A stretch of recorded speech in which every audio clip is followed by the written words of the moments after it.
1 қыркүйектен бастап студенттердің шәкіртақысы өседі. Қазақстан Республикасының Білім және ғылым министрлігі білім беру ұйымдарында білім алушыларға мемлекеттік стипендияларды тағайындау, төлеу қағидаларына және мөлшерлеріне өзгерістер мен толықтырулар дайындады. Осылайша мемлекеттік білім беру тапсырысы бойынша білім алушыларға ай сайынғы мемлекеттік стипендияның мөлшерін мынадай мөлшерде белгілеу жоспарлануда.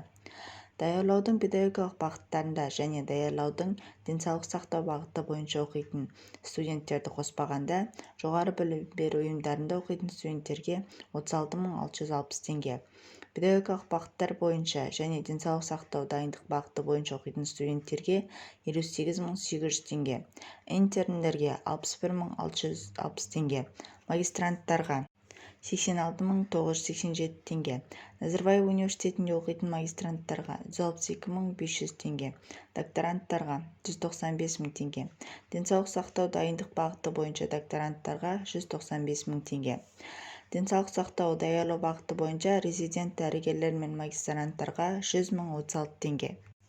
Қазақстан Республикасының жоғары соты жанындағы сот төрелігі академиясының мемлекеттік органдардан оқуға жіберілген магистранттарына соңғы жұмыс орны бойынша лауазымдық жалақы деңгейінде, бірақ мемлекеттік білім беру тапсырысы бойынша оқитын магистранттар үшін белгіленген мемлекеттік стипендия мөлшерінен төмен емес.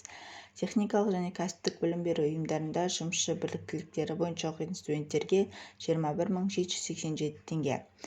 Атап өтілгендей, стипендиялардың жаңа мөлшері 2022 жылғы 1 қыркүйегінен бастап қолданысқа енгізіледі.